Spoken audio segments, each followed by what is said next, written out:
Coming up on Currently, Beth Milligan has the latest on data centers, plus Traverse City updates, and a story of a new restaurant rising from the ashes of a food truck fire. That's all ahead on Currently.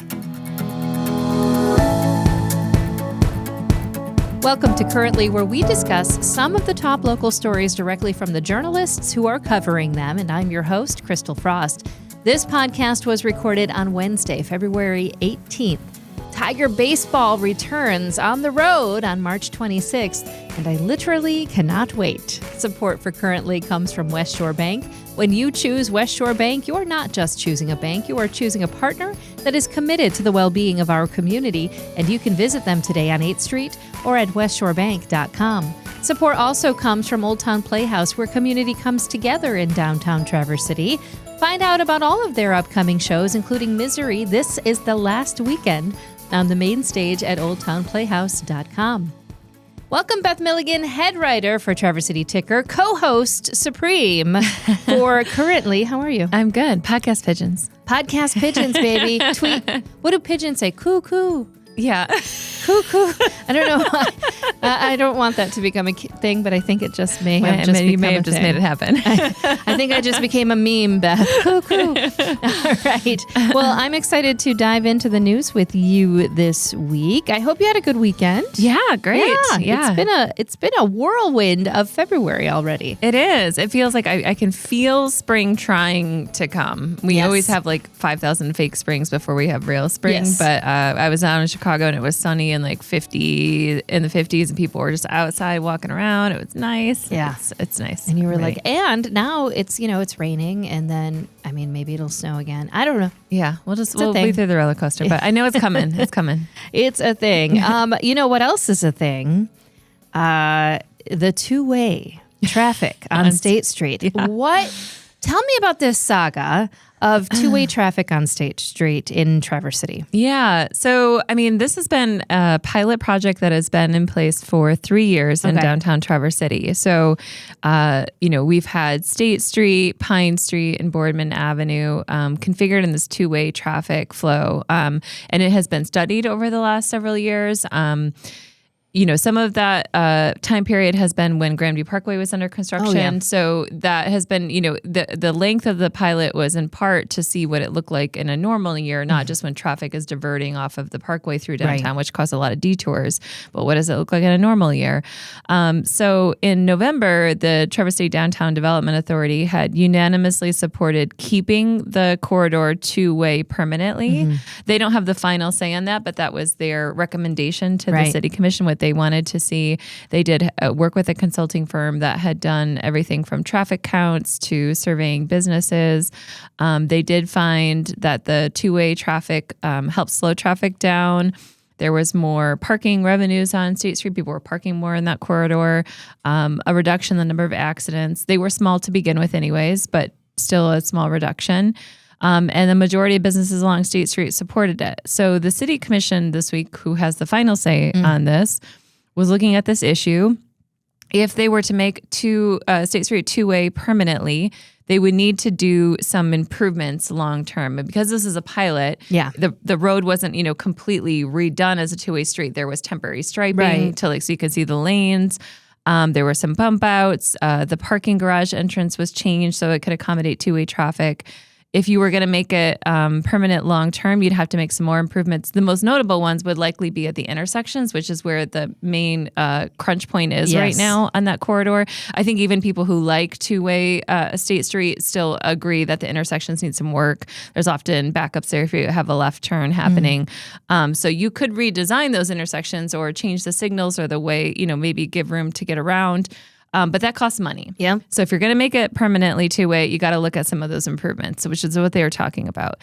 The other issue is if you decide that you don't like it and you want to go back to one way if you're the City Commission, that also doesn't happen overnight because we did make these improvements to make it two-way, even just for a pilot. So if we go back to one way, that is also going to cost money. So either way, we're spending some money. Either way, you have to spend money. If you go back to one way, you got to change the parking deck entrance again. You got to restripe the road again. You got to get it through my head again. That this is... that's why I'm more worried about that for myself, because I get in a very default mode sometimes when I drive. But that's for another day.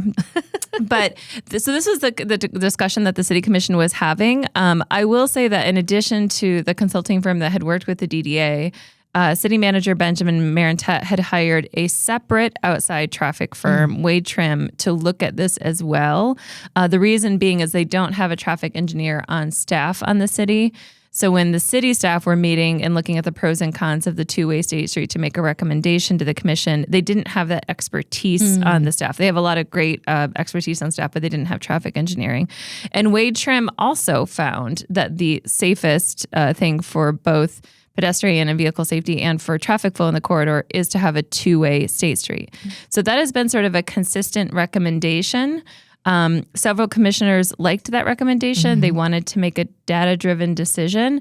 However, other commissioners felt that they have heard a lot of public feedback. And we did see this in the ticker comments both ways, but a lot of public feedback that people do not like it, that they want it to go back to one way.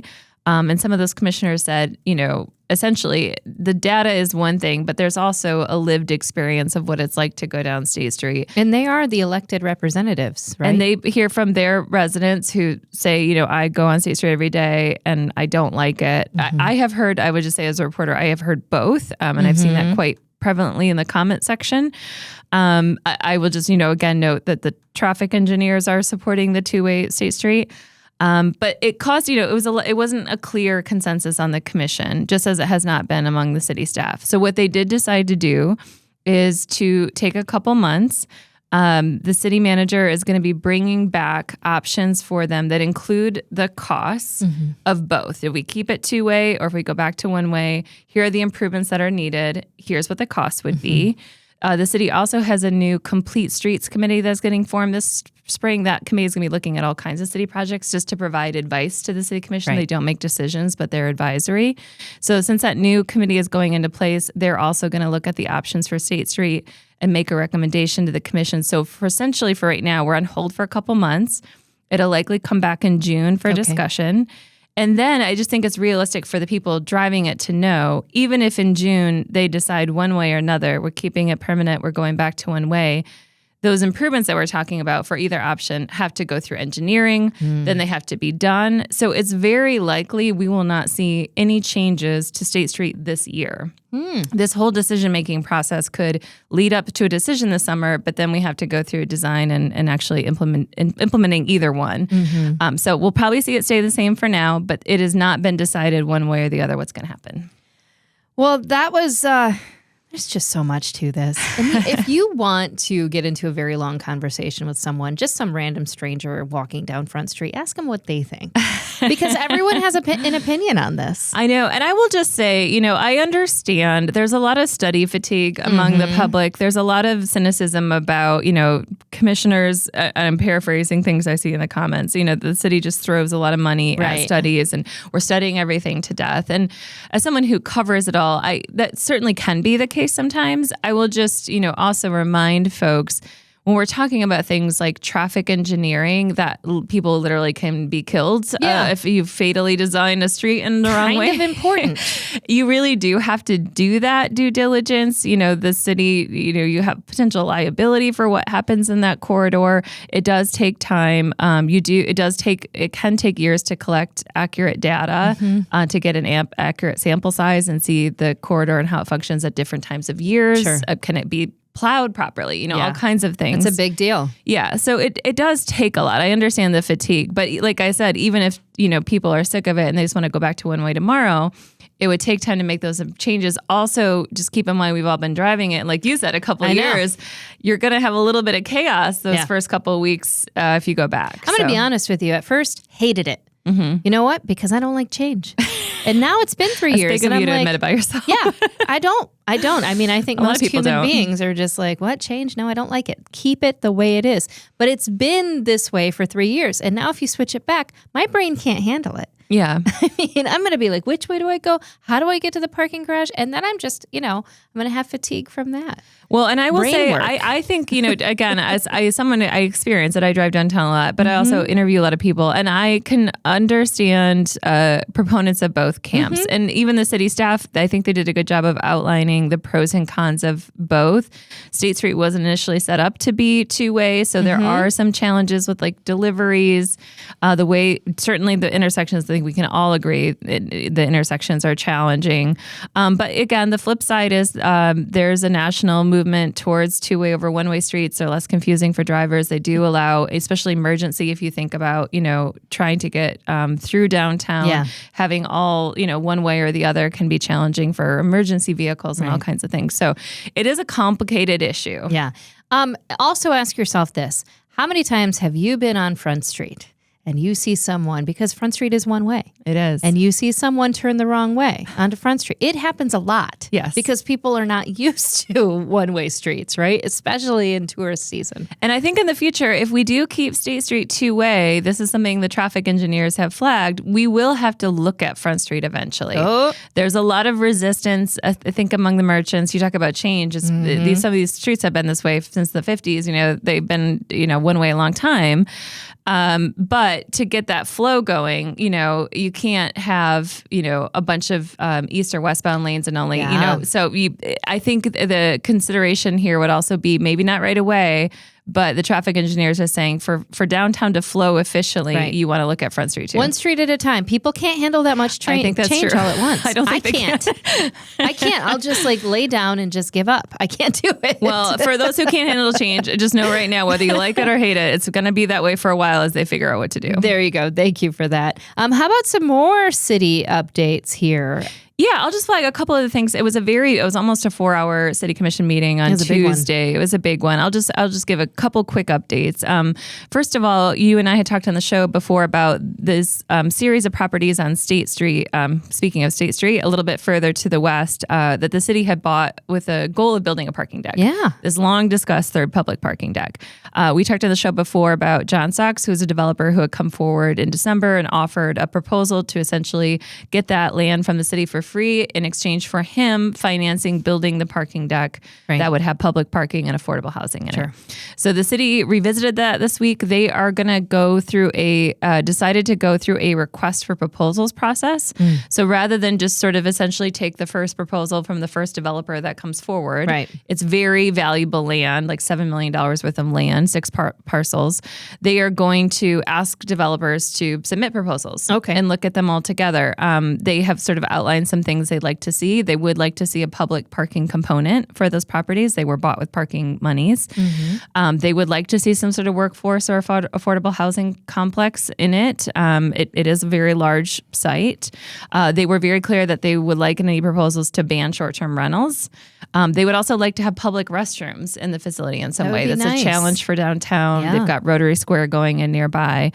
So those are some of the things they're going to be looking for. So that hasn't been issued yet, but that's something to come in the future. They'll be seeing what development interest there is for that site. Okay. So we'll see. I mean, Sachs likely one of those proposals. Yes, he's certainly open and just like all the other developers, he's welcome to submit his proposal that he did or to tweak it however he would like. And then the other thing we just mentioned this week is I think this is good to know for the city's finances, that the commission voted to suspend the city's fund balance policy this week. And all that means is that the fund balance is essentially like your savings account in the city. It's your rainy day fund. You have it for emergencies. And most municipalities have a policy. You don't want too little money in it because if you have a real emergency, city wants to make payroll. You want to, be able to get through a crisis if something happened in the city. You don't want too much money in it because you don't want to be hoarding taxpayer dollars and just sitting on them. Doesn't look good. When they could be going to parks or streets or things that we need. So you usually want this kind of sweet spot, which is what the city has. Right now, it has like $3.5 million more than what it's supposed to in that fund, which is a good problem to have. Normally, when the budget is approved in June, they would spend that down to get into that sweet spot zone that they have the policy for. They agreed this week to suspend that policy to allow that extra $3.5 million to stay in there because in the fall, they're going to have a better sense of their budget projections. They're working on a multi-year budget for the first time in the city, and just keeping that money there will allow them, once they sort of know what their financial picture looks like in the fall, to then make decisions to make sure that they're spending it in the priority areas that they need to. Okay. So it's just essentially just saying like, hey, let's just hold down spending this extra money until we know what we really want to use it for. It's nice that they have a little rainy day fund like that. Rainy day fund. Yeah. I used to have one of those. Kept it in a coffee can above my refrigerator. I bet the city has a bigger coffee can. I think just a little bit. Just a little bit of a Folgers. A little bigger than the Folgers. Yeah, right. We're going to come back with your story about data centers and a really wonderful story about the Rising from the Ashes, a food truck restaurant story. But first, I am so excited to tell you about a really special event that is coming to our community. It is the Fresh Coast Film Festival Traverse City Edition, happening April 30th through May 3rd. And we have filmmakers and storytellers and outdoor enthusiasts from near and far. They're all bringing some of the best films celebrating outdoor adventure, conservation, culture, and the Great Lakes spirit right here to Northern Michigan. This is more than just a film festival, though. It is a chance to connect with and engage with filmmakers, connect with inspiring stories, do some Q&As, discover some experiences that really reflect our love for nature and community and shared adventure. And screenings are going to be taking place at unique local venues throughout Traverse City. And the opening night kicks off with free community screenings across the region. It's going to be amazing. It's perfect for folks of all ages, plus Fresh Coast TC is local. It's 100% pure community, and it's volunteer-led. So whether you're a longtime film lover or you're just looking for a fun way to get inspired this spring, mark your calendars. Fresh Coast Film Festival is here to bring us together and spark conversation and celebrate the beauty and resilience of our region. So get your tickets now at tc.freshcoastfilm.com. We'll see you at the festival. All right. Welcome back, my friends. Beth, let's get into this. Data centers. This is everyone's favorite topic. It is a hot topic. Everybody loves talking about data centers. I want to say that I recently heard on one of my favorite podcasts, The Daily from the New York Times, I heard about data centers. This is not something that's new in our region either. We've had stories that, you and your colleagues have covered about local data centers, or at least proposals for data centers coming in. So tell us what's going on. Yeah. So we had, obviously, in the fall, I mean, this is a very, very huge topic in the country right now. And, the top tech companies are estimated to spend over $500 billion this year alone. It's trillion with a TR. Trillion with a TR. On data centers just in 2026. There's massive, land grabs going on, and it's happening at such an accelerated speed that a lot of communities are struggling to catch up. Often what we're seeing is that these data centers are coming in. They're making a lot of promises to communities. They're looking specifically for rural areas where there's large tracts of land. They can offer, sometimes communities very tempting economic development incentives, tax, roles coming back to those jurisdiction jobs. Sometimes those promises are realized. Sometimes they're not. There's a lot of environmental concerns with these facilities, how much energy and water they use. And again, they're growing so quickly that a lot of times they're coming into communities that haven't really even contemplated them in their zoning code. They're just a new type of use as our country moves into more artificial intelligence industries. Small towns haven't had to think about it before, right? And now they are. So we had the story in November about the one proposed in Kalkaska. Yes. That was, the developer pulled the plug on that thanks to very strong public backlash. Yeah. And we have seen in some communities where either because of a project that has happened in the communities that didn't go well, they have sort of turned on data centers and they aren't allowing them anymore, or they're getting ahead of it and saying either we do or don't want them, but we're going to set the rules for how they're going to come to our town. Right, like get ahead of it. Get ahead of it. So I think, this happening in Kalkaska, and also just there's been so many national stories about it, and planning magazines are talking about it. It's on the radar of our local jurisdictions here as well. And so I was noticing just just in the last 2 weeks that, you know, when I was looking at the meeting packets that I review for stories, I kept seeing data centers come up. So I wanted to write a story about it because both East Bay and Garfield Townships, just in the last couple of weeks, their planning commissions have talked about this issue. How do we get ahead of this? Like, what if a data center comes to our community? Regardless of whether we want it or not. Yeah. If it is going to come, we certainly want to have some parameters over where it can go, what it looks like, make sure that we have approval control. In Garfield Township, right now, their zoning code says that data centers are allowed in industrial areas. Not other zoning districts, but they are there. But they're a use by right, which is the most permissive kind of use you can have in a zoning code. It typically would mean that if a data center came forward in an industrial park in Garfield Township, it would just go through a staff review. It wouldn't even go to the elected boards to have approval over. And so John Syke, the township planning director, flagged that and said, this might be something we don't want to have this set up this way. Yeah. What you might want to do is, for example, have a special use permit, which is a process. And we just talked about this recently on the show with the example of the car wash that's proposed on Front Street. Another use by right where people don't love the car wash idea, but it's in the city zoning code. Right. So if you don't want to have those projects happen easily, you typically will set them up as a special use permit.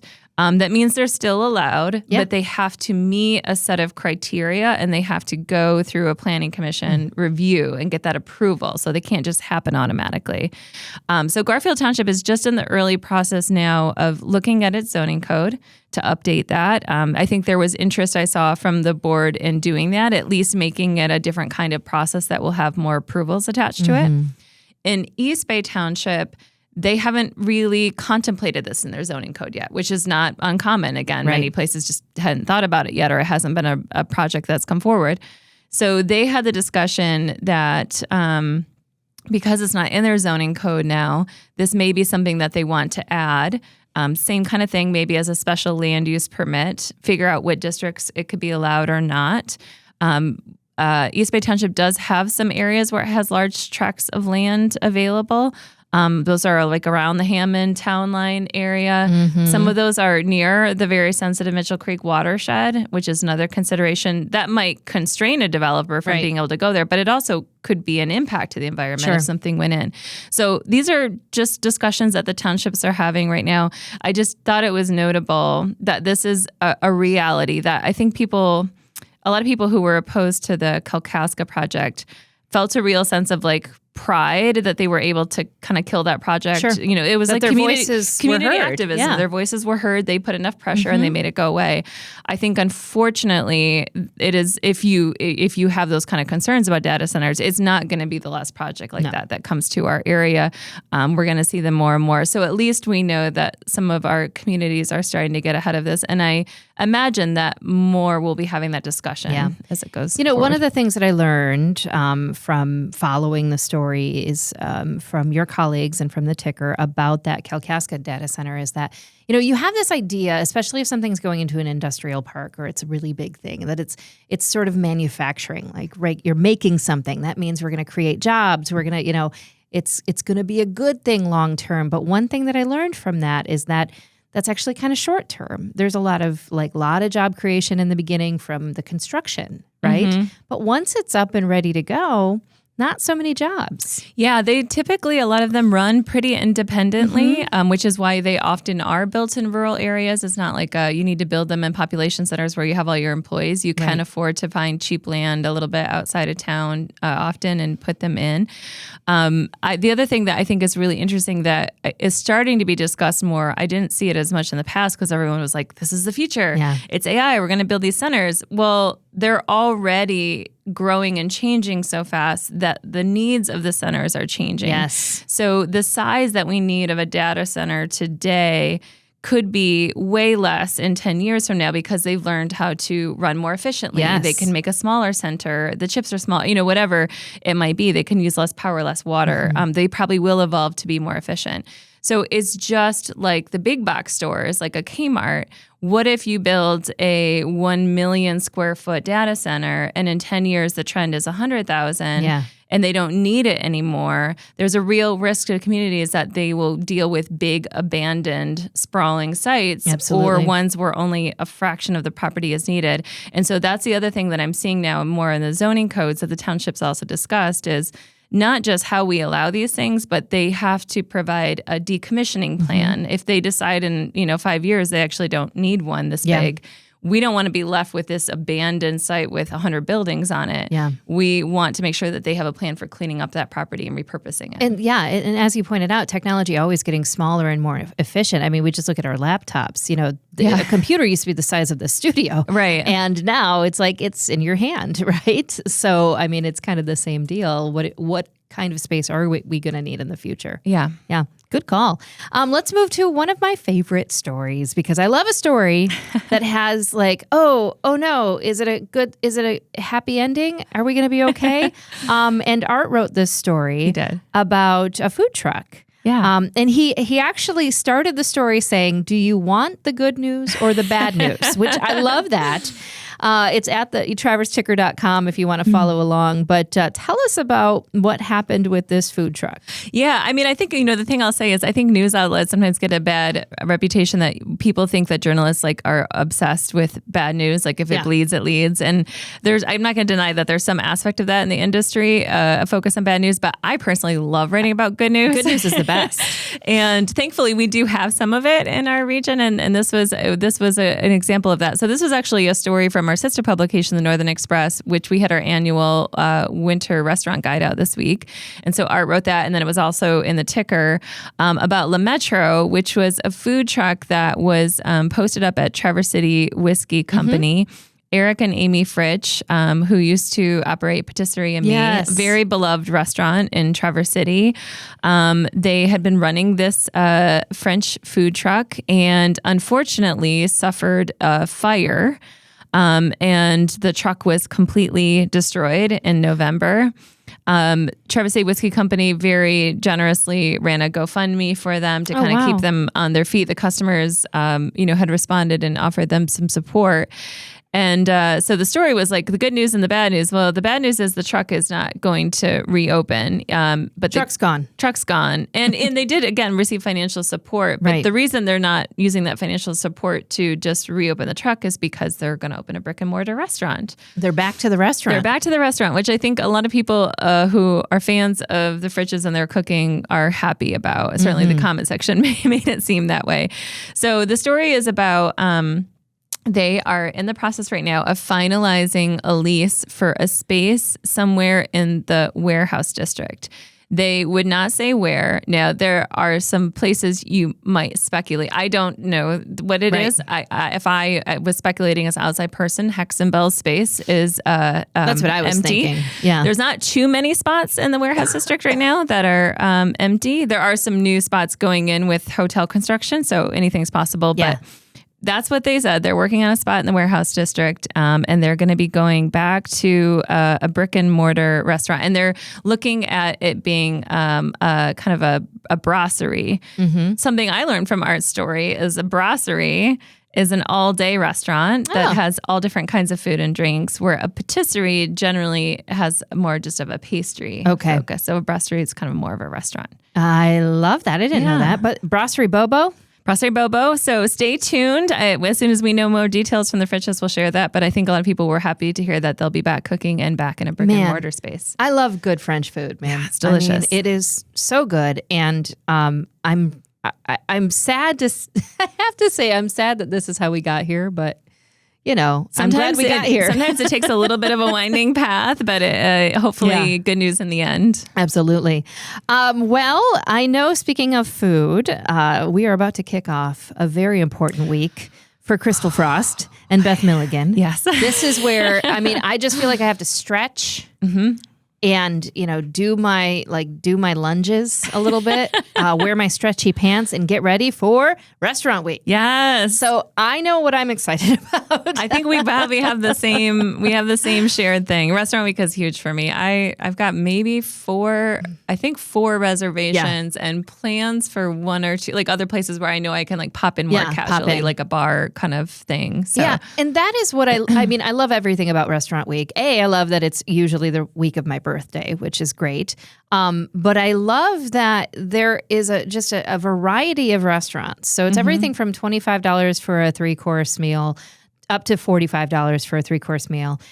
Very, very incredible. I mean, great food. But like you said, I mean, bars are participating, breweries are participating, and then some of the finest restaurants in town are participating. Yeah, I would give my pro, because I go hard on Restaurant Week. Yes, guys. you do. I do. I'll give you just a couple of my quick pro tips. So first of all, the main places that you really want to go are probably booked. So like I've had reservations for, I think I'm going to Cook's House Stella, Red Ginger, and Modern Bird next week. Those are all like high demand spots. And I had reservations for quite a while on those. So I would say though, a lot of them use like Resy or apps like that where you can get on a wait list. So never hurts. Or if you don't have a reservation and you really want to go, now somewhere like Cook's House, you won't even be able to get in. But maybe like Red Ginger, you can go right when they open, sit at a bar, get a table that way. But I would not sleep on the other ones. No. I think it's a great opportunity in Restaurant Week. I always try to go to some that are new. We've got wineries participating. Like you mentioned, like a Seven Monks. I've had great ones at Rare Bird even. Like things that you're just like, oh, it's bar food. Like, no, they step it up for Restaurant Week and you can get some great meals that way. They are stepping it up. Everywhere is doing, incredible stuff. And yeah, I mean, I actually had to have I had to have a little bit of a heart-to-heart with myself because I was like, okay, do you need to go out every night? And then I was like, yes, you do. Yeah. And you're like, I do self. Yes, I do.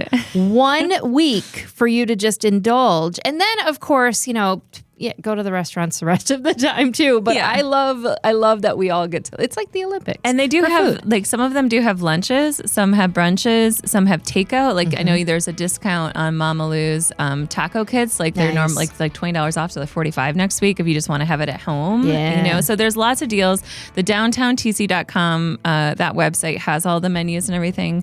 I just think, go try something new. Check it out. Yeah, go check it out. So I'm excited about that. Plus, you and I are going to see Misery. Yes. On Saturday. I've heard good things. We know some of the cast, and I've heard it's really fun. I've heard, as fun as it can be. Well, I mean, I know it's a dark, okay, now I have a dark sense of humor, so maybe I would be more into it. I just love like dramatic play. I know.